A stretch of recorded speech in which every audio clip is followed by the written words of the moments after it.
Okay, so it's going. I'm gonna give it like 5 seconds before we start, and then let's do the clap. That sounds good. It's at 6 seconds now. Okay, Alright. so we'll clap on one again. You count. Okay. 3, 2, 1. Yes. That was pretty good, so good. First try. dude. Pretty fucking good. Tell Okay, you what. we're getting good. All right, we're getting so good. We're so fucking professional. It kills me. Kills me.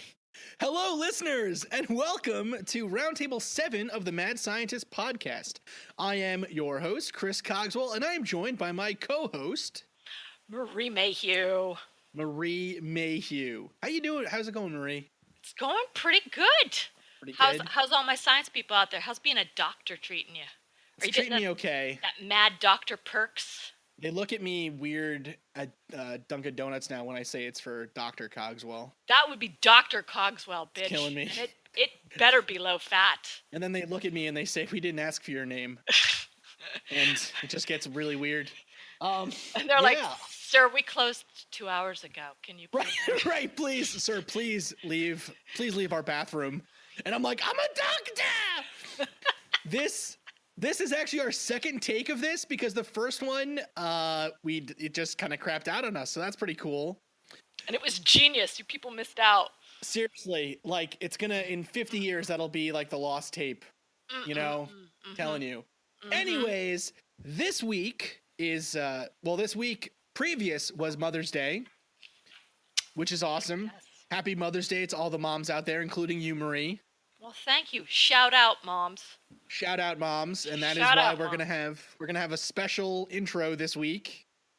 Aww. So I'm sure you're all gonna love it because it's really great.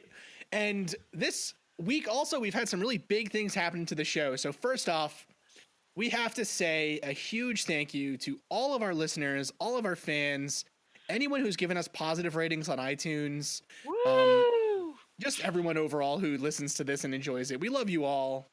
Very much. We're so happy to have you, and we just hope that you keep supporting the show, keep sending in listener questions, keep giving us ways that we can make the show better, and just overall, just keep enjoying it. Just so keep good. on keeping on. Mad keep Scientist on Pod keeping fans. on. You Telling guys you, rule. you all rule. So this week, thanks to all of our fans, we have been accepted onto Audio Boom, which is like it was one of my top 5 podcasting goals when we started this show. Which I gotta be totally honest. I love that you have goals for podcasting. They're my goals. It's my vision board, Marie, as you say. It is my vision board. It is. You are like the tween girl with the Twilight cutouts, being like this is my vision board for Edward. And this Edward. is the Lamborghini I'm gonna drive someday. And this is me sitting on a beach with a bucket of chicken. It's gonna be great, Marie. And this is my unicorn, Harold. This is my unicorn, Harvey. Harvey. He has a name. So Audio Boom is a hosting site for some really, really great podcasts that we really enjoy, including I can't speak for you, Marie, but my personal favorite, Astonishing Legends, of course. I think you could safely assume that I think they're okay. I think they're all right. Yeah, Marie thinks they're okay. Marie thinks they're Right. okay. I don't know about that Forrest guy. No, I don't think he's real. No, he's not real. It's just Scott. It's just Scott with another voice. I'm 100% certain, in fact. Even though you've met them both. I don't know. That's secret. I don't know if that was truly him. Like, I recognize Scott. I don't know about Forrest. I don't know about that corporal. We've never seen them in the same room. The Confirm or deny. sitting in front of me was, suspect. Looked like a makeup Listen, job. Scott and Forrest, now this is on your table. Confirm or deny. Confirm or deny. Okay, that's what you have to do. That is real. This episode, we're getting back to our roots. We're going right to monsters. Heavy monsters this episode. The heavy hitters, people. We're getting back heavy into hitters. it. Enough of that esoteric bullshit science stuff. Forget all those molecules and nerd stuff. Lofty We're going ambitions and for the monster jugular. we're gonna terrorize society, and lay waste to cities, and it's gonna be some good shit.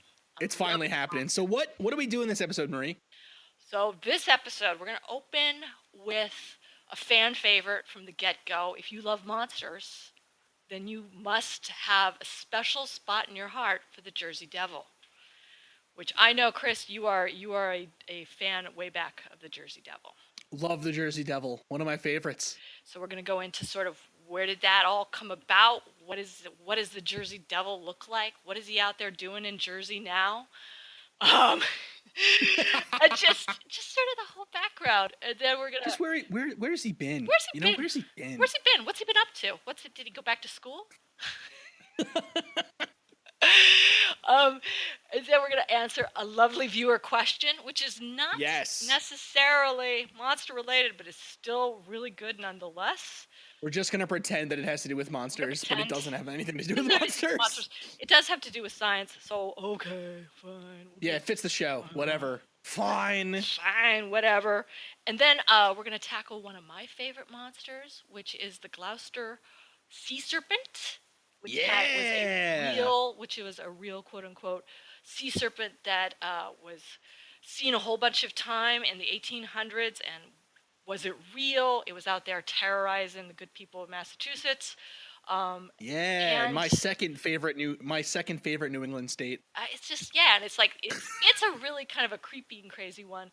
But again, these two are mostly they happened in the past. They're not. They're more folklore and legend than anything else.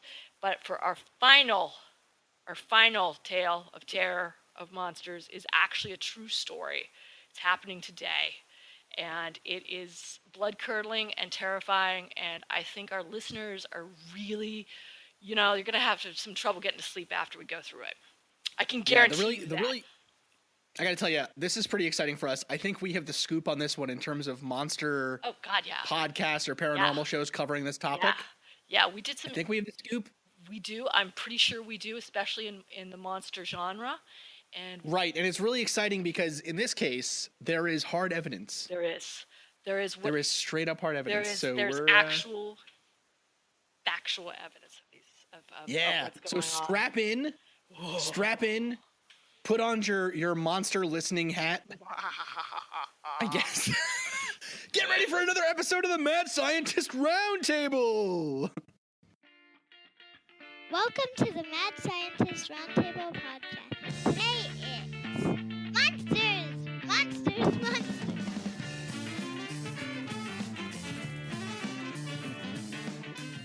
Wow. Yeah. Should I just pass this back to my mom?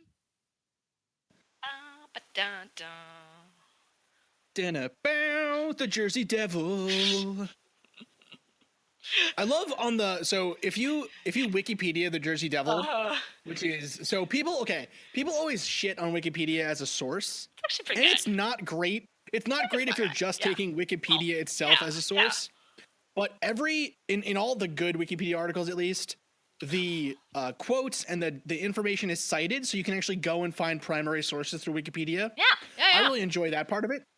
But so on the page of the Jersey Devil on Wikipedia, it says this article may lend undue weight to certain ideas, incidents, or controversies.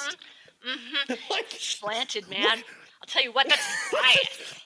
That's some biased journalism. Damn Jersey Devil lobbyists. That's fighting for them. That's deep state Jersey. That's deep Jersey. Deep state. It's bullshit. Yeah, exactly. All right, so the Jersey Devil is one that I absolutely love. As Marie said, it really hits close to home for me.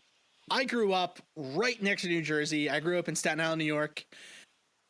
And this story was like the closest thing we had to a real monster. To a real, I guess, legitimate kind of boogeyman, something that you were scared of as a kid. Yeah, like this was something really scary, and I mean, it was scary until you saw the famous picture from the Philadelphia Bulletin, the one where it's like a donkey's head on like the spindliest legs ever, right? Yeah, but these little bat wings. So, I will say, like, yeah, when you look at it, when you sort of subjectively or objectively, I should say, look at it and just maybe put it into context with some bigger things, you're kind of like, what the hell is that? A goat? Is it a goat standing on its hind legs? Like, what's right? What the hell's going on? This is the Jersey Devil, because you think it's like it's going to be much more. I don't know. So this is something that always bothers me in all the talk about like sea serpents or like the Jersey Devil or anything with this kind of same shape. They always describe these things as having horse-like heads. Oh yeah. And that to me never meant, when you read that and then you think about like, what the hell does that look like? We always imagine it just is literally the horse of like the head of a horse kind of stuck on this like sea serpent. And that is really stupid. I think what they mean when they say horse-like head is something with a almost more like a lizard head. I think they mean like a gecko head or something, where it has an elongated snout and it's quite a big head, like the same size of the head of a horse. But I don't think they literally mean the Jersey. I mean, I don't know. Maybe they do. I haven't ever seen the Jersey Devil. You know, there might be someone at home like, nah, man, I saw that horse head freak thing. But I always think that must mean, especially with the sea serpents and everything, that it must mean a head like a snake, or not a snake, but like a Komodo dragon. Something that they didn't elongated with like an extendable jaw or something. I don't know. Right, that seems to have a mane of spikes or something. You know, something that they wouldn't have known necessarily in 1800s New Jersey, you know, or 1700s New Jersey when it started. I like how you qualify it by saying you haven't seen it yourself. Well, it could be that. And like, Jersey Devil's listening, like it's getting a cappuccino out there, and it's like, you know, it's checking its iPhone. It's like it's looking at the Washington Post app, and it's like, wait a minute, what? Wait, what? No, right, it sees its Google mentions, and it's like, oh, fucking shit, man. No, I do have a horse's head. I have a horse head. It's beautiful. God damn. Take me as I am. And then it gets its Tesla. Gets in its Tesla. So I've created an entire alternative narrative for the Jersey Devil. Listen, Marie, if we can't take the Jersey Devil at his worst, we don't deserve him at his best. That is true. So why don't you tell the good listeners, like, so besides the horse's head, like, what is, like, when you picture the Jersey Devil, or when they talk about the Jersey Devil, what was like the first sighting of the Jersey Devil, and how did that come about? Okay, yeah. Marie, keeping us on track. Yeah, man. So the Jersey Devil myth really started in the 1740s to the 1800s in New Jersey. So the original story itself the legend starts off with a very poor family keeps having children, basically. They have 12 kids and they can't feed them, and they're broke and they're having a really hard time with it. And because they're new settlers, the mother isn't like, you know, they're new settlers. This is community. It's not like they're living in they're not living in Red Hook or something, and you know, this is like serious hard times here every time they have a kid. And so they have a kid. They have 12 kids rather, and then at the 13th child, when the mother finds out that she's pregnant, she exclaims, "Oh, I hope the devil takes this child, or this child is a devil." Right? She's been cursed with another child. And so the legend goes that as she has this 13th child in her home, originally it comes out a normal baby, but again she curses it or something happens, and it immediately transforms in front of their eyes to some kind of creature with the legs of a goat, the wings of a bat, and a protruding snout like that of a horse. And it immediately kills the midwife and another person watching. I think supposedly it kills the mother as well. And then basically escapes into the woods surrounding the Leeds home in Atlantic County, New Jersey, which is the Pine Barrens, which is this wooded area where the Jersey Devil is supposedly sighted most often. Yes, which is sort of creepy. And a forked tail. Let me say again, it had a forked tail as well. So there's all of this. Yeah. And that's the other thing too. In some of the earlier accounts of it, or some of the other accounts of it, it does not have a horse's head. It has a goat's head. So it's very heavy with devil imagery, right? That the kid comes out, she's cursed it, and it becomes a demon or a devil or something. And it flies up the chimney, right? That's my favorite part. And it flies up the chimney, right? I don't know if it cackled or not, but it probably did. It laid waste to the midwife and probably, smoked its own mother.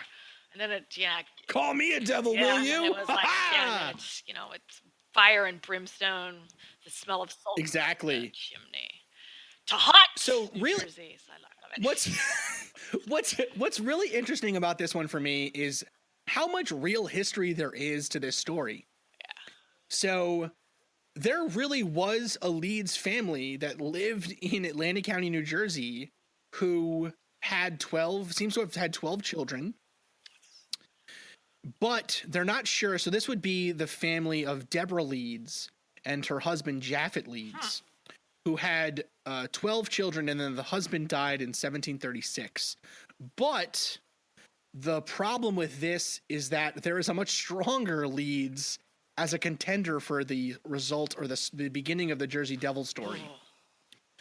The Leeds that I think is probably the most likely source of this story, and also I guess many historians consider to be the source here, would be Daniel Leeds. Daniel Leeds was a settler in New Jersey who originally was a Quaker, but he didn't really get along with the Quaker authorities. He published an almanac, supposedly being able to predict how the weather would change ahead of time, kind of very similar to Benjamin Franklin's Poor Richard's Almanac. But the difference with Daniel Leeds' almanac was that he also included astronomical projections and predictions and kind of occult-ish writings at the time that a little fringe, and they really rubbed the Quaker, the very religious Quaker establishment, rubbed them the wrong way. Yeah. It really got their oats up. Yes. It's pretty good. So the problem, and it just got worse and worse over time. So the Quakers would try to stifle him, and then he would get into more and more crazy shit. So eventually, by the time that it really took off, he was publishing stuff on demonology and natural magic and mysticism and occultism and stuff. That's so really quickly, if I can just jump in and say something, if he was a she, I believe they would have probably just burned her at the stake. Right? Or drowned her. Oh, absolutely. Are you kidding me? They're like, well, he's a little fringe. He's starting to talk about black magic and stuff. Right. But you know what? Right. All right, we're gonna step back. But this midwife over here. Right. They kept giving this guy who's publishing witchcraft books chances, but a fucking frog lands on a midwife the wrong way and they burn her. Easing people's it's pretty nuts. What? Right. It's pretty nuts. Yeah. So that's interesting.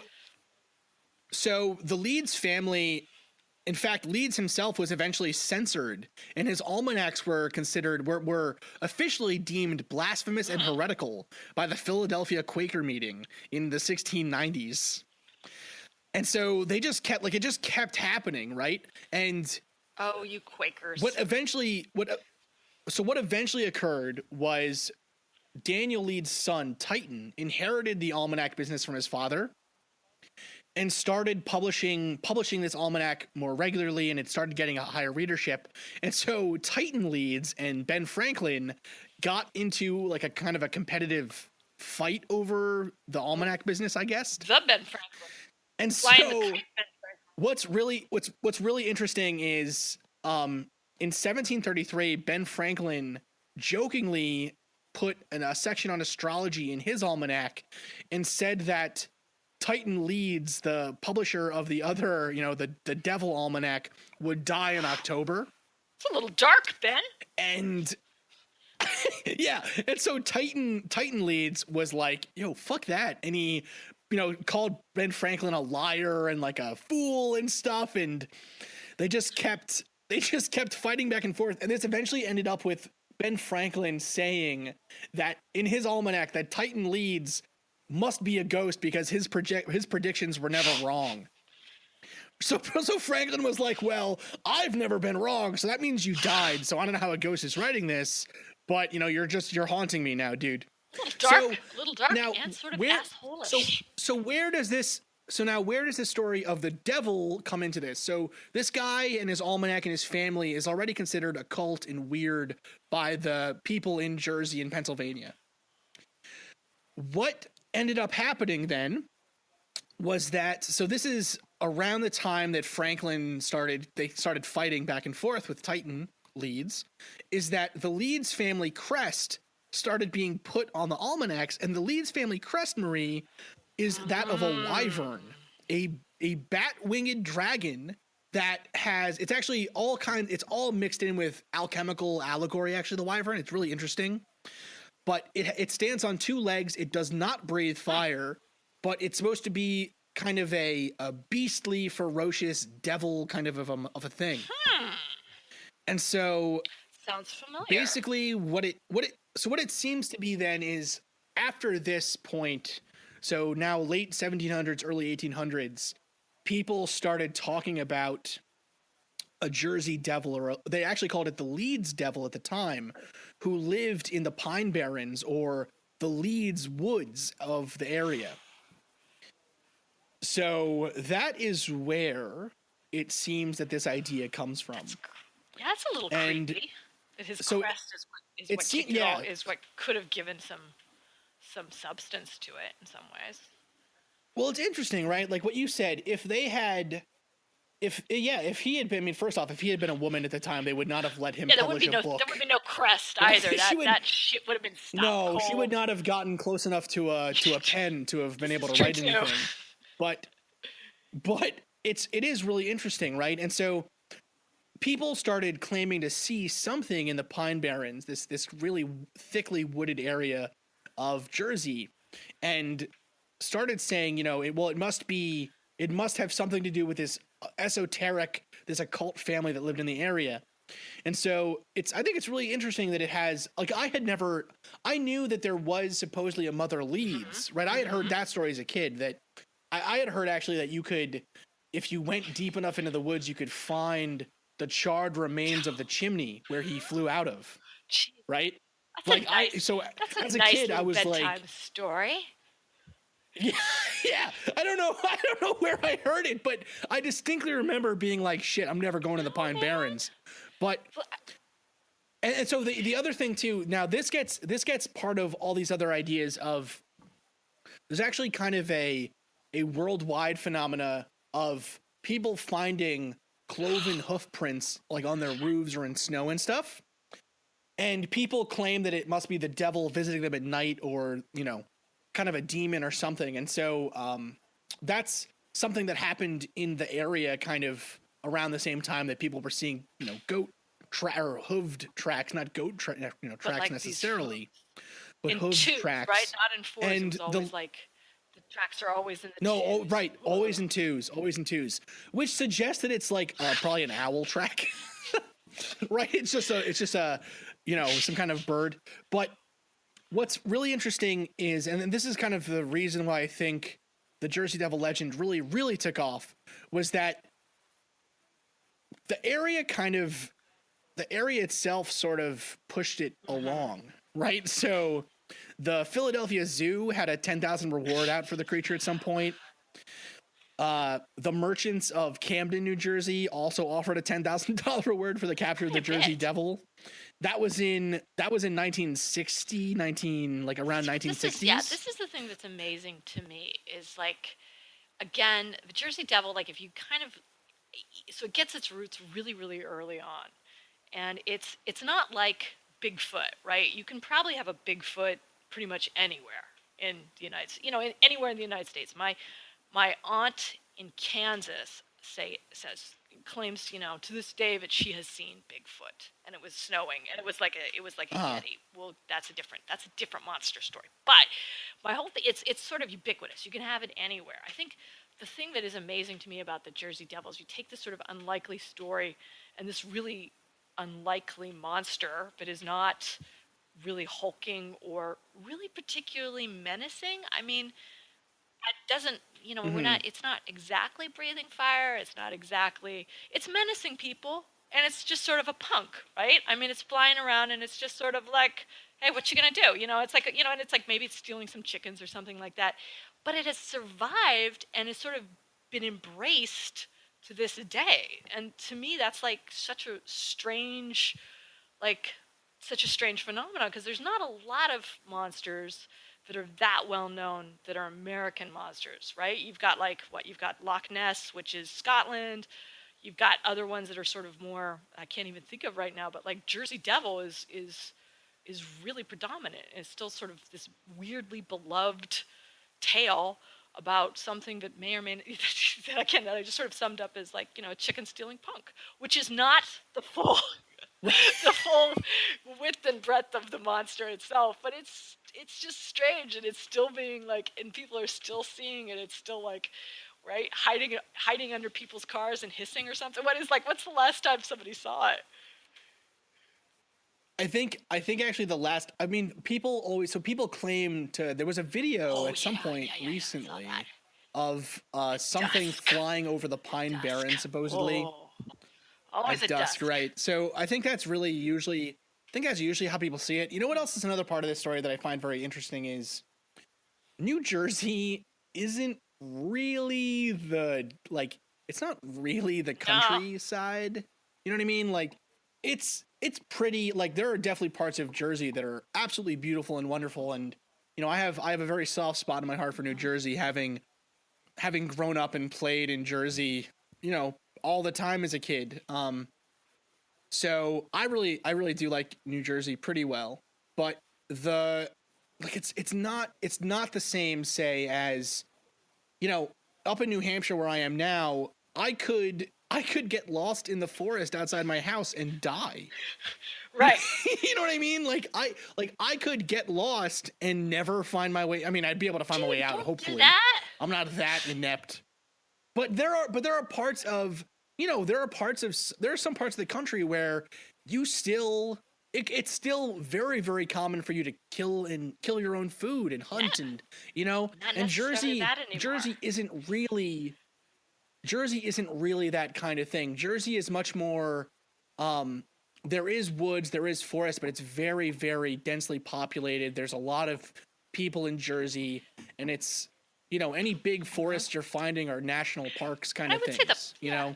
It's not like just an area. Is sort of creepy. It's just sort of a creepy, things don't. Oh, it's but that's what I'm saying though. Weird, to have it there. To your point, What I'm saying is that I think this story gets magnified, or more sightings happen, or whatever, because you don't have kind of rugged outdoorsmen right in the Pine Barrens every weekend hunting. You know what I mean? Like there are people that do that, of course, but I think Jersey's kind of the perfect. Like as a kid growing up in New York City, if I had seen, I don't know, a hawk in the air, right, I would have been like, "Holy shit! What kind of pigeon is that?" It would have been totally out of my realm of experience. So, anyways, and the thing with the Jersey Devil too is that the Jersey Devils continue to make life miserable for the people of New Jersey to this day, because they are not nearly as good a team as the New York Rangers. But Marie. just like they have a sports team. Do you like how I even I narrow it all the way down to sports for you, just in case. They have a this is right. Team. Bigfoot's got to get a better PR got a person. Sports team named after him, which I'm sorry, that's pretty good accolades for a. It's legit. Yeah, it is really cool. It's funny. It's really funny to think that when the people of Philadelphia at that Quaker conference decided to make Leeds a blasphemer and heretic officially, I bet they weren't thinking, man, we are setting this guy up for for not even infamy, for like just historical importance here. We don't remember the people at that Quaker conference, but boy, do we remember that guy they didn't want publishing more almanacs. The guy that Ben Franklin said was dead. That's crazy. That is crazy. Whatever. Honestly, we should do a whole episode on Ben Franklin because he is a hilarious and strange character. Anyways, anything else on the if Jersey Devil's out there and we got the horse head thing wrong, don't take umbrance with us. Drop us a line, let us know. No, please. Or if somebody out there, one of our esteemed listeners, has seen the Jersey Devil, is Facebook friends with, follows them on Instagram. Let us know. I want to. At real Jersey Devil official. I would love to see it because I do remember that the one thing that I really do remember of it is that video of this thing kind of making this weird squawking noise flying, and I'm like, what the fuck is that? That's supposed to be a monster? I mean, like, Jesus, man, come on! It's two crows fighting. It's like a pug. It's like, I'm like, that's like me. That's like if I was first thing in the morning. It's like, jeez. Anyways, that is one of my favorites, and it is to me. It's like I love the Jersey Devil because it is an American story, and it's sort of like based out of our own mythos and kind of maybe misunderstanding or fears, and we've appropriated that into culture, into our own pop culture, which is even better. Awesomeness. Awesome.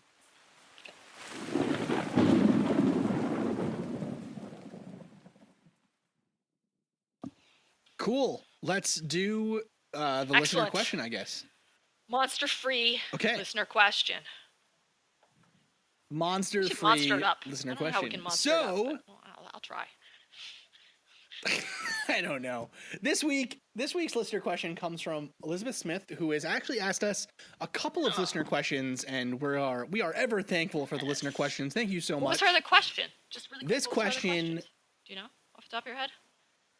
She asked. Oh, I don't remember off the top of my head. I know she's asked many because I've gotten I have a couple of emails from her in the file here. Marie, put me on the spot. Come on, sorry, man. Miss Smith. You can't be hitting me with this kind of stuff questions. Here. All right. The gotcha questions. Jesus. So this week's question is about aluminum, or as Katie always likes to joke, aluminium, because that actually is how you're supposed to pronounce it. But whatever. If you're British. Aluminum, and whether or not it's dangerous to consume aluminum. How do we consume aluminum? And is there any evidence to suggest that there's a link between aluminum and Alzheimer's disease? Interesting. So, first off, like any metal that you shouldn't have in your body, but you do, the most likely place to get aluminum is in your water. So aluminum is a pretty common thing in water sources, or not water sources, but it kind of leaches out of pipes. So aluminum in nature is what's known as a trivalent cation, which means 3+, so 3 charges, and it's positive. The way I always like to remember it is that you have cations, which are positive, and anions, which are negative. And the way I like to think of that is that I feel positive about cats, so cations are positive. And I just got my PhD in chemical engineering, everybody. So aluminum, like I said, is present all over the earth. It's the third most abundant element, I do believe. At least one of the most abundant minerals for sure, or mineral components. It's in every soil. It's literally all over the place. That's why it's super cheap, because you can find it everywhere. Aluminum in its natural state, like I said, is a 3+ cation or trivalent cation. And so that means that it bonds to other things. So, for instance, aluminum chloride is a very common aluminum salt that you'll find. There's also things like aluminum citrate, which is a organic compound with, or technically it's an ionic compound with aluminum on it, but whatever. And all of these things find their way into your water supply through natural means. You know, dirt gets into water and you end up with a little bit of aluminum cations. Not the CIA. Whatever. And so or the CIA puts them in the air as chemtrails, Marie. I can't get a monster out of aluminum, so. Which, by the way, that's gotten, I mean, listen, I have been trying to tiptoe around the chemtrails aren't happening thing for so long with this show, but I think it's finally hit I just derailed the entire question with just... Elizabeth, this question has caused us to hit peak chemtrail angerness, and so I'm going to have to do a full episode on chemtrails here soon. Even talking to Mick West, like the king of debunking chemtrails, I was able to kind of skirt around it, but now we can't anymore. We have to do it. Really? Anyways. Can I ask one more chemtrails question? Just one more? Like, go ahead. What is the deal with chemtrails? Do people like, again, my naivete, I always hear it in conjunction to conspiracy. Like, it's the chemtrails from planes are actually poisoning us? Doping us? So this is the beauty with all conspiracy theories. Everybody has a different opinion about what's going on, and everyone is sure that everyone else is a government shill. So you have some people that think that the chemtrails are being pumped out. Some people think chemtrails are being put out there to poison us, right? this is kind of the Alex Jones, fluoride makes frogs gay kind of thing, right? They've never disproven. Then you have those damn homo frogs. Like, it's so ridiculous. Number one, I just, oh my god, it's so fucking stupid. Anyways, the next thing is the chemtrails are being put out there in order to control us in other ways. So, like, I guess that's kind of the same idea, but a part of that one would be they're putting chemtrails in the upper atmosphere to hide the fact that global warming is already occurring. But that doesn't make sense because a lot of those same people think that chemtrails are like, so they're hiding global warming in order to hide the fact, or they're hiding that global warming is happening in order to continue to sell us oil and fossil fuels so that they can then control us somehow with the chemicals in the oil and fossil. It's all very complicated, Marie. Logic right there. That's very, it's rock solid. No going against that logic. And then the final, like, another kind of version of this is that chemtrails are put in the air in order to cause climate change. I get that more. So you have some people, so some people say it's stopping climate change. Other people say it's causing climate change. Then you have people that say that it is meant to control us or cause us to do something, make us less, I don't know. They always say like less masculine, but it's like, from when? Less masculine from when? Wait, you know what I mean? What? Like, yeah. It's crazy, right? Like, first off, besides the fact that, like, what is masculine is a fucking social construct that's ridiculous, right? Besides all that crap, it's like, have you seen the wigs George Washington wore? Is that masculine, Marie? I don't think so. We are going to get back to aluminium in just a moment. But here's we promise. My disconnect, right? So you've got these chemtrails, right? And then you've got less masculinity. So how do you get the two things? How do the two things tie? That's what I don't understand. If you're going to make an argument that is directly affecting, someone's appearance or someone's brain waves, or you're going to go for the Manchurian Candidate kind of thing. Don't you want something more direct, right? You want like Wi-Fi submit. You know what I mean? It's like, to me, chemtrails are all of that. Listen. Let's not limit our conspiracy theories here, Marie. All of that is part of it too, right? They would consider. I think the idea is that first off, I think the underlying misconception of people that have this kind of conspiracy theory is that, or this idea that we can lower masculinity by like shocking someone's brain or something, is that what is masculine or what is considered arbitrary, what is considered normatively masculine today is biologically determined. Exactly. Yeah. That it's not a construct that, we've always been. Paul Bunyan. I don't know. Regardless of how the world evolved, men would always like eating meat and playing sports and whatever, right? Exactly. Versus this more complex idea that's kind of, it's honestly, it's kind of almost more. It's actually almost more consistent than I think a lot of people want to believe, because the very idea that these things are constructs is kind of like a Marxist idea. Yeah, I guess so. Right? It comes from the philosophies of Marx, that you can, critique social constructs because they are they are the way they are, and we think they're natural because of the economic system that we're part of, right? Whatever. Regardless of what you think of Marx, that's the argument underlying those things. Constructed postmodern sort of reading, right? Which is much more takes into account much more marginalized viewpoints to begin with. So so it's one of those happy coincidences though, that the dudes with the don't tread on me flags can also be anti-Marxist by being anti. I don't know. Like anti-feminine man or whatever the hell they want to be. Hates communism. Ridiculous. That's some good stuff. No idea. I had no idea. I thought it was just exhaust. I thought it was just plain exhaust. I've been living my life sort of naively. That's the thing is it's like it's actually really complicated. It's not actually plain exhaust either. What it is a cloud forming in the eddy developed by the wings effect on the air around it. All right, I'm down with that. Yeah, it's like so it's something like listen, this is for me always the proof is in the pudding, right? We can make a chemtrail in the lab. Right?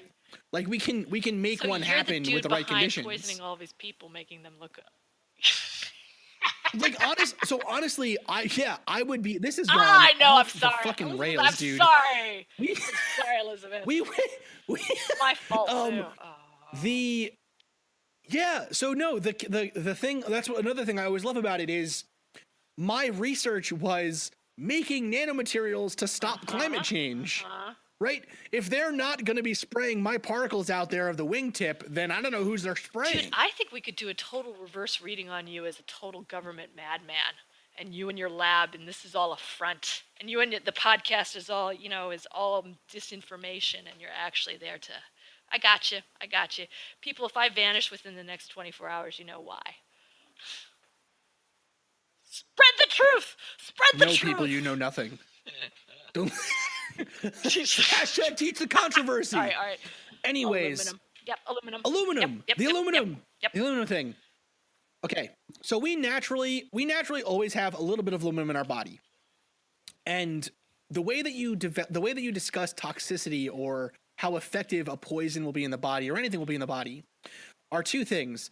The first is bioavailability, and the second is the terminal half-life. Bioavailability means how much of the thing that you ingest or take in will actually become incorporated into the body to cause after effects, right? So just like with vitamins, if you take a vitamin pill in the morning, 80% of those vitamins are just going to be in your pee later that day, right? Like you're just going to piss most of it out, right? Any vitamin that's like you can get 300 times your necessary daily dose of citric acid basically is just being like, we're going to turn your pee more yellow. Feel healthier. But it does make, well, yeah. I think that's called the placebo effect, Marie. Better health. But yellower pee. But with aluminum, if you ingest aluminum, 95% of it, first off, is going to be, okay, let's start again. If you ingest aluminum, only between 0.1 to 5% of that ingested aluminum will be absorbed by your body, as opposed to just immediately, kicked out in your pee or whatever.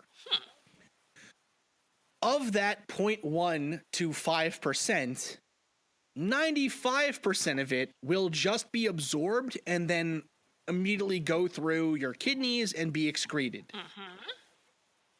So again, of the 95% that could become biologically active as an ion or whatever, most of that is just not going to be useful. It's not going to do anything. And 95% of it will come out of your body. So we're talking about a very small amount of any aluminum you take in actually getting to your body in any way. That being said, high enough doses of aluminum can cause problems. So again, aluminum is a cation. It has a positive charge. And like anything with any metal or metalloid with a positive charge, there is a chance that it can replace other things that your body does need, like potassium or calcium. Calcium in particular is a concern because if you take in a lot of aluminum, what can happen is instead of your body using calcium to replace parts of your bone or whatever, your bone structure, it'll actually use aluminum, and then that makes that can make your bones more brittle if you have enough. But we're talking about a huge amount of aluminum here. More aluminum. Like if you were eating that much aluminum, you have something else going wrong with you anyways. Really, right? You should be looking at. Right, you're eating aluminum foil straight up at that point. You have picorism or something. But the other problem with aluminum that can happen, and this is where that idea about it being linked to Alzheimer's comes from, is that if you take in enough aluminum, it can affect your brain, and so it can cause various problems. But they're basically like structural. They're just called encephalopathy, which just means, kind of a standard term for brain damage, brain problems. And so it can cause things like, dizziness. It can cause things like memory loss, blindness, problems concentrating, all kinds of different things. It can even, cause really bad problems. But the thing is that the problems that causes are not similar to the same kind of problems that Alzheimer's patients show in their brains. So the mechanics of your brain damaged by aluminum versus damaged by Alzheimer's are very different. So that's why there's not a lot of scientific belief that the two are linked. But again, we actually don't know that much about aluminum toxicity. We've considered aluminum to be safe, and for the most part it is.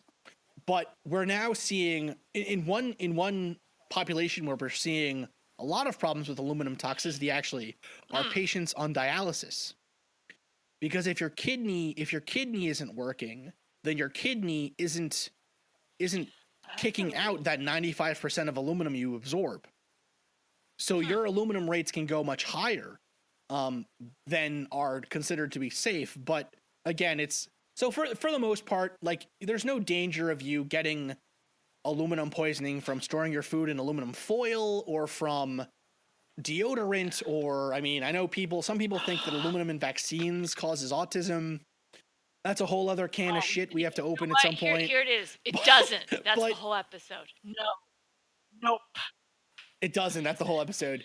But yeah, there's a lot of places where you meet aluminum in your day-to-day life, and it's not dangerous really.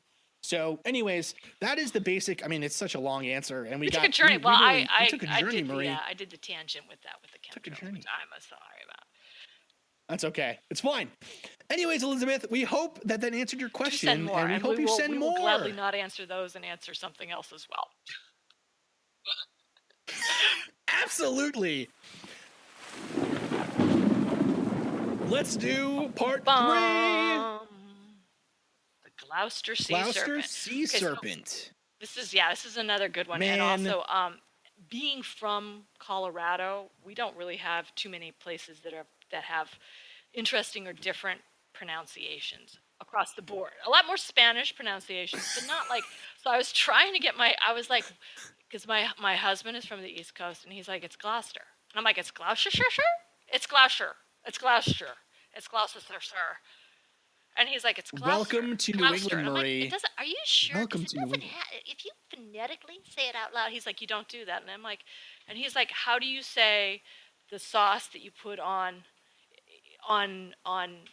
what he was saying Worcester, but it doesn't. That's not. Anyways, so Worcester. That's Worcester. There is a town called Worcester. Are you sure? Because it doesn't sound like it should be saying. And he's like, you just have to be from there. And I'm like, well, there you go, Worcester. There's Worcester. There's Worcester. There's Woburn. There's a little of that coastal elitism is what I told him. Oh, really? Whatever. All that coastal elitism. So, anyways, I am joking. The Gloucester, which I hope I'm saying it right, people. The Gloucester Sea Serpent. You are saying it right. The Gloucester Sea Serpent is interesting because it is one of the most documented cases of people, just normal everyday people, actually seeing something that they are interpreting as, or if it could have been, for all we know, we haven't seen it with our own eyes, and we haven't gotten an email from it, a sea serpent. No, we haven't. In 1817, off the coast of Cape Ann, people, sailors, new settlers that were coming in, new colonists that were coming in to build out the town and to build the community, families, people started to report seeing this thing in the water. And how they originally started to describe it was it looked like buoys tied together that were being sort of dragged. When they first would see it far out at sea, they just would see sort of ridges going up and down. And it definitely had, this effect that it looked like it was something. But then all of a sudden, within like weeks, you get much more actual accounts of this, what varied in size from 50 feet to almost like 100 feet sea serpent with, again, the head of a horse. Could be the head of a horse. But it was long, it was thick, it was basically like a giant snake coiled up on shore amongst the rocks and the debris up on shore, sunning itself in the bay itself. And then also that you would see accounts of sailors that were out fishing, and they would all of a sudden look down into the water, and they would see it, and it would come up, and its head would come out of the water. So its head, which again, size of a horse head or whatever, would actually be out of the water with an elongated neck and the rest of the body under the waves. So what's crazy about this is not only were people seeing it, but it was getting widely reported in the newspaper. If you look at newspaper accounts from that time period, they start with like little blurbs like, oh, so and so thinks they saw, a sea serpent. And again, you don't know, because this is the new world. That very well might be a new animal, a new genus that we haven't discovered yet. So they're sort of like, a sea serpent, and here's what we think it looks like. And it would just be a little blurb, and then all of a sudden it gained a huge amount of attraction and a lot of notoriety in the papers. And one of my absolute favorite accounts of it, and again, like sort of like the Jersey Devil, happening predominantly in this one area. It's not widespread, like at the same time you're not getting from California or, wouldn't have settled, but from other places more further apart on the coast, you're not getting the same sightings. And like the Jersey Devil too, it's not really doing much. It's not like really, again, it's not terrorizing people. It's not breathing flames. It's not kidnapping babies. It's just sort of hanging tight, sunning itself at the beach. It's moving around. Sunning itself. It's like, what up, my Getting people? the sun. How is everybody? How's everybody on land? It's a fisher boat. What's going on? So what is, after a certain period of time that this is going on, a few months, hundreds of people have seen it. Hundreds of people have reported seeing it. All sorts of people. And so what is the natural reaction that happens next? You either need to scientifically prove it, or what comes very closely in the same mindset is that, and then we need to kill it, right? So it's like you've got the flip side of the two coins. We need to study it. We need to find out what it is. We need to classify it.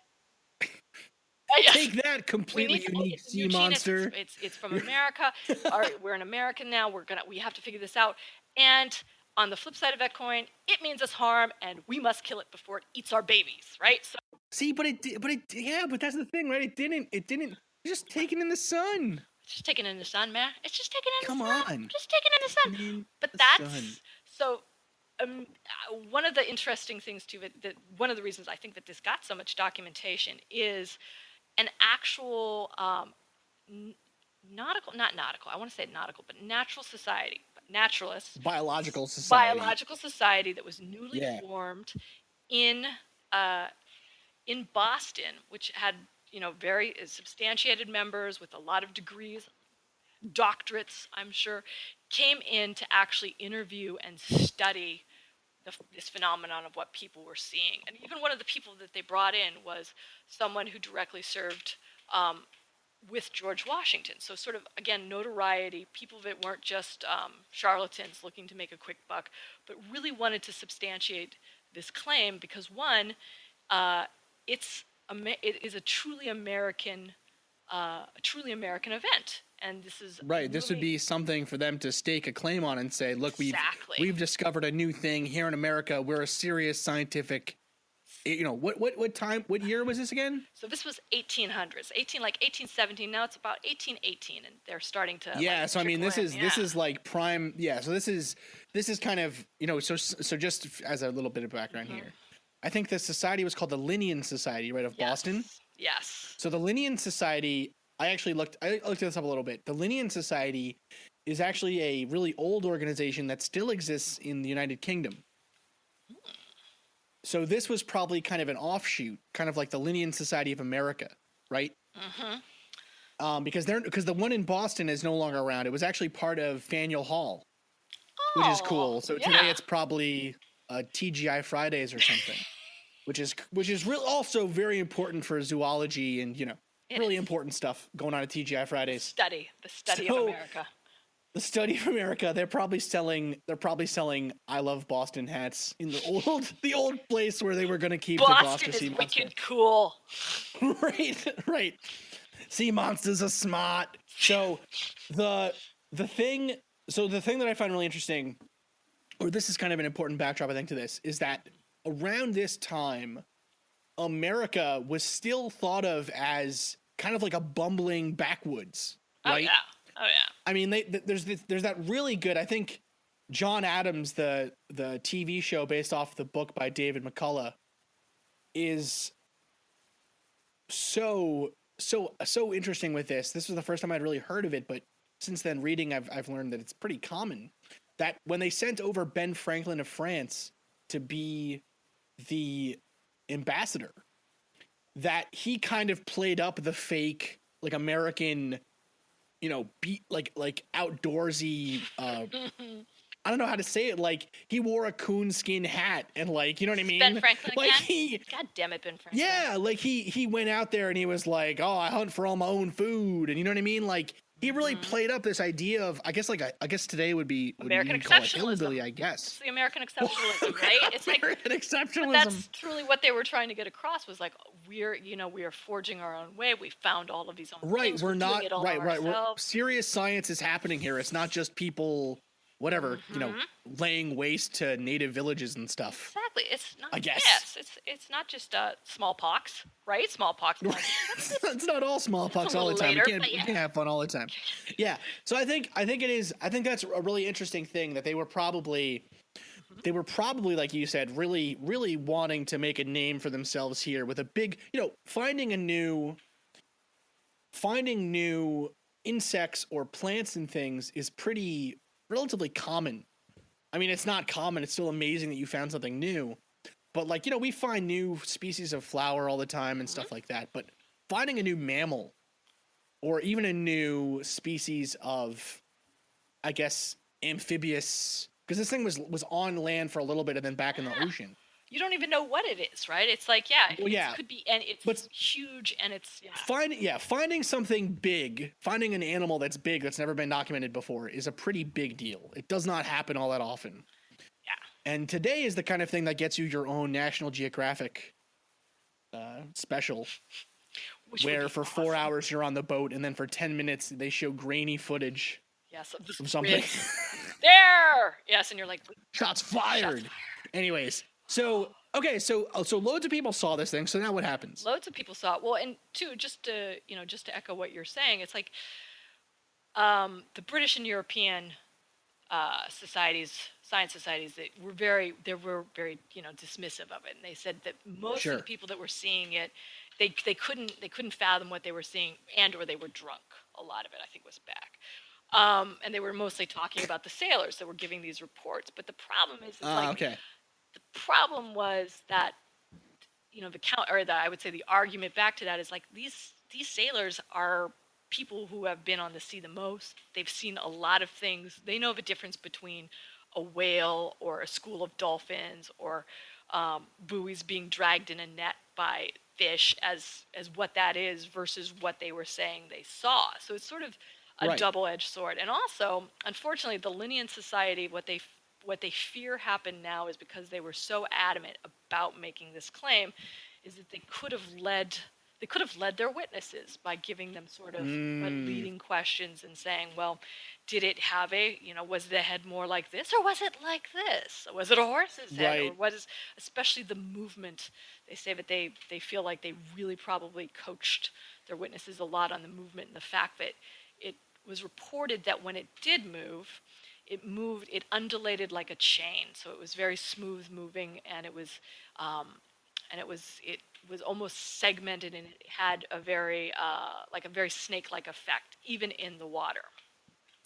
So there's this back and forth, and they're documenting it, and they're trying to find it, but no one, I think the most telling is no one in the Linnean Society ever actually saw it themselves. They only had the second-hand or the first-hand accounts.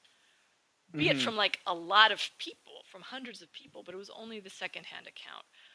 And then, okay, so the flip side of that coin, so we're going to go in, we're going to study it, we're going to find out what it is, to hopefully preserve it, maybe put it in a zoo. Flip side is, okay, we got to kill this thing, because now we are terrified, it's out there, it's going to be eating our babies, it's going to be, it's going to be trying to establish itself as its own voting party, it's going to, whatever it is, we have to do something to take care of it. And again, like, you have sort of all of these accounts of affidavits from fishermen who see it, who either went out to hunt for it or were so startled and scared by it that they ended up shooting at it. And one such effect is an affidavit from the master of a schooner, Joseph Woodward, who gives a pretty detailed description of it, saying that he's looking 10 leagues in the distance. He discovers something on the surface of the water, and it looks like the size of the ship's longboat. And so he's thinking he thinks it's supposed to be a wreck of some vessel, so they made their way towards it, and approaching it, to my surprise and that of the crew, discovered it to be a monstrous sea serpent. As we approached him, he threw himself into a coil. So he coiled himself up and darted himself forward with amazing velocity. The wind being ahead, it became necessary to stand on the other tack as we were approaching him again. He threw himself into a coil as before, and it came across our bow at not more than 60 feet distance. So now they're saying, okay, what was this, seemingly benign creature just sunning itself, taking it easy, just trying to get by on the rocks, is now, charging a vessel. So of course they're like, okay, so we loaded the gun, we loaded a charge with a ball and shot. I discharged the content at its head, and it was distinctly heard that it struck him and rebounded as though fired against a rock. However, he shook his head most terribly. And what's amazing is this is an affidavit that is verified by several people, and it's pretty, I would say it's relatively detailed. It goes on for quite some time about him trying to shoot it, but being scared of it at the same time. He played around us. So after they've tried to shoot him, he kind of sinks under the vessel, right? And they're in a schooner. They're in a good size, like a schooner is, I want to say about 100 foot, 90 to 100 foot, 70 to 100 foot, my guess is.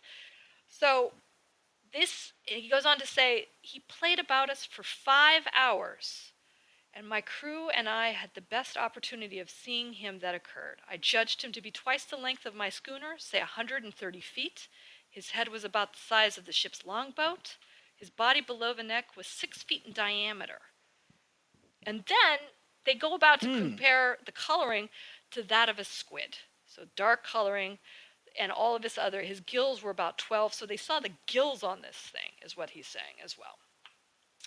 And then he also, they talk about how he was able to coil himself by contracting his body into a number of places, and then using sort of the tail and it almost sounds like, again, like the strike of a snake, using its muscles to actually come up out of the water to strike, which to me, out of the research that I did for this, was the most interesting and kind of most detailed account.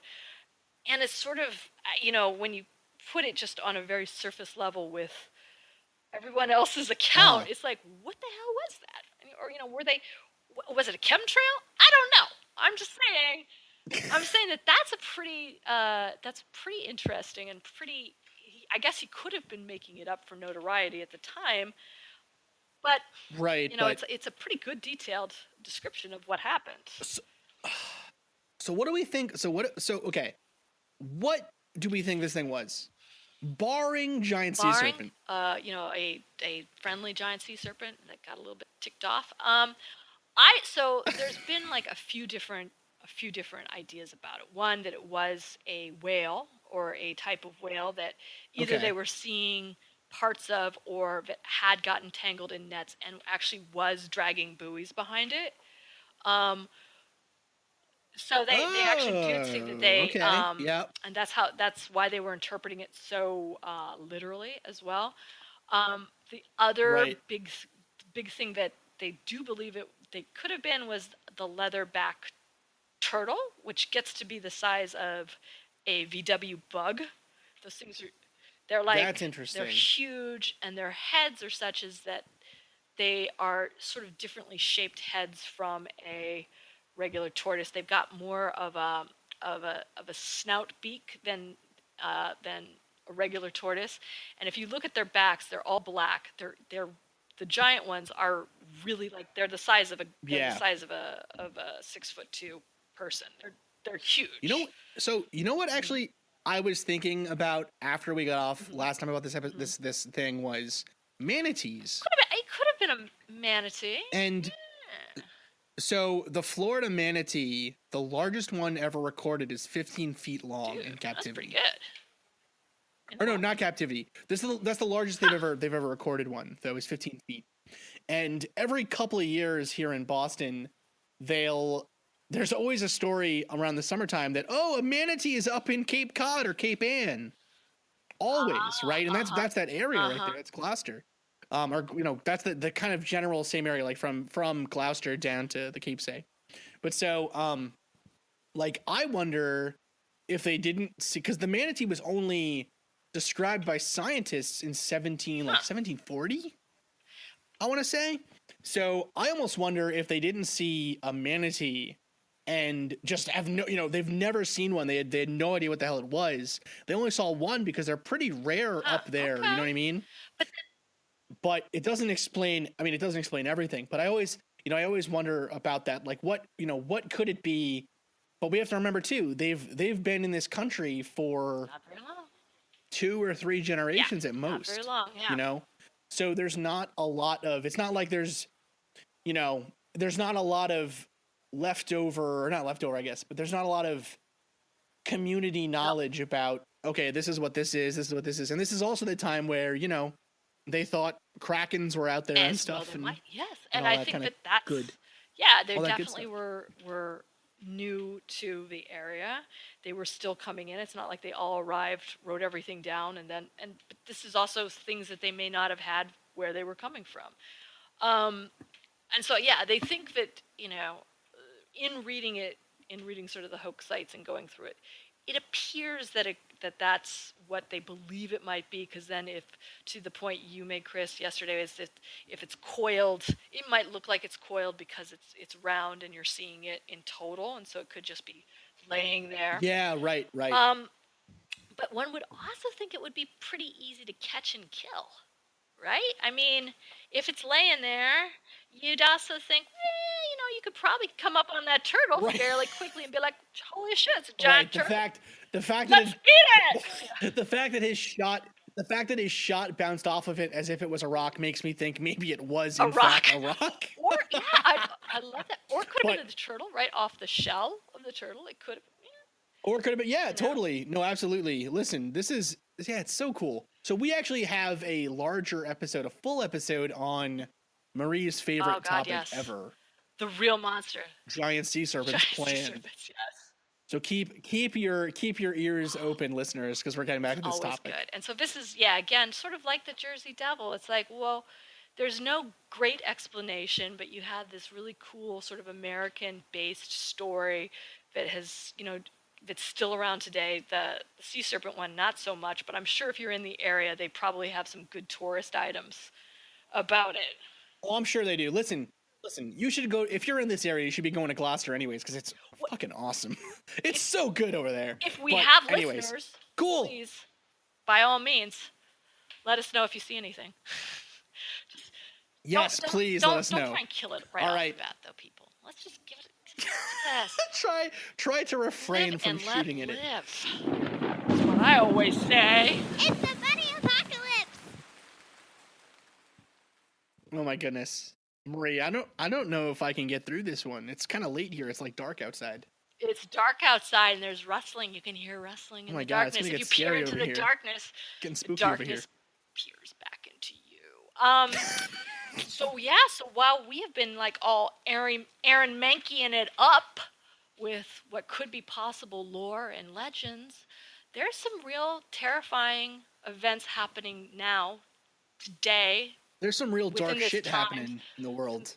Very dark shit, and some very dark shit happening in our own, with monsters in our own some of our own backyards. We were horrified to find, we did the research, and I will say this is very, very chilling. If right now in the quiet state, well, not so quiet, of Nevada, in Las Vegas, which in the small town of Las Vegas, Marie. Small sleepy town of Las Vegas. Well, but a totally man-made town, dominated by people, governed by the will of man and money. There are monsters. There are monsters that are overrunning that town, that are destroying property. Those monsters, domesticated bunny rabbits. Yes! Domesticated bunnies.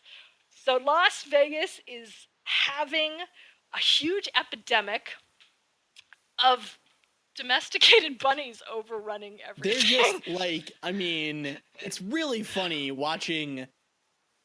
It's not funny because it's ruined. It's like, it's fucking their ecosystem up so hard, right? But again, it's like a non-indigenous invader, right? And messing things up. But again, and they have no natural predators, I would imagine, in Las Vegas.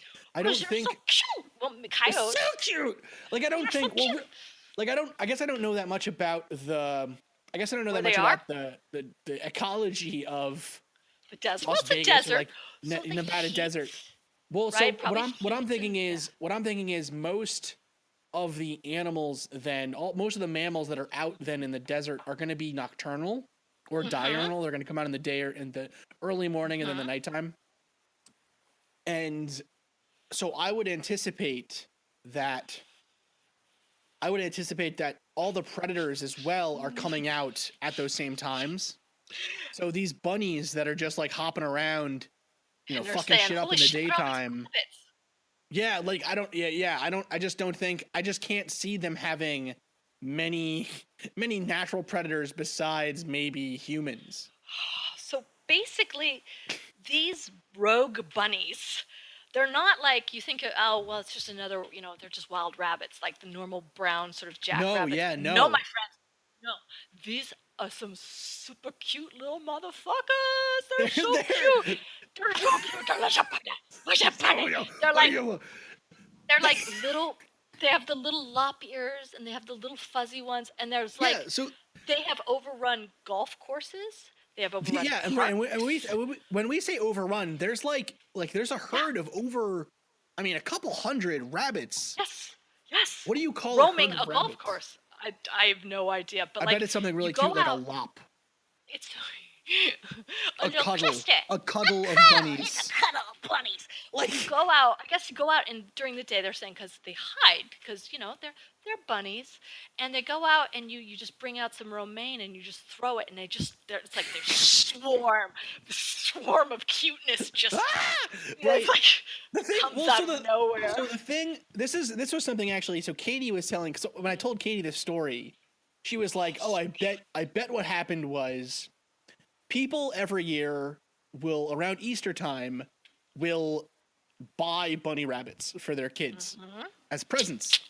And then people find out that bunnies require way more work than cats do and gerbils and whatever, and immediately get rid of them, right? Just abandon them and heartlessly. So most people don't donate them, right? What they do is they'll just abandon them outside somewhere. And it just so happens that in this part of the country where there is no natural predators, as far as I can tell, I might be wrong about that, but I think frankly, the fact that there's fucking torrents of bunnies piling out of the casinos pretty much tells that story for me, kind of confirms my suspicion. It's the cutest apocalypse ever. Right. But the issue is, pretty much the issue is that, people get these things, then they get rid of them because they can't take care of them correctly, whatever, and they're not spayed or neutered. And so these bunnies are, doing what you do in Vegas, I guess. And quite a bit is what it looks like. Leaving behind. I'm struck by that Simpsons episode where Homer and Ned go to the desert the casino, and they meet their new wives, and they're like, Oma, come scratch my back, right? Like, but it's it's craziness. I can't believe it. So the thing now is what are they gonna do, Marie? Well, that's an excellent question because like anyone that's ever had thousands of I was gonna say anyone that's ever had a cat, like a wild cat population go out of control in their neighborhood knows that it's damn near impossible to fix this once it happens. So, I mean, basically what they're doing is they have really good-hearted volunteers that are going out besides feeding them, and trying to keep them healthy because again, really hot, cars, dangerous, you have an overdrawn population of these so cute. But they're trying to also get them spayed and neutered and also adopt them because they are not feral, they're domesticated. So they are very loving. And if you go to vegasbunnyrescue.org, you can see some of these bunnies, and my God, man, it's like I just want to peanut. Oh my God, come on, they're so cute. Like, oh my God, so this is crazy. Yeah, so I actually I'm on bunniesmatter.org. Bunniesmatter.org, people. Yep. And it here says the Las Vegas dump site.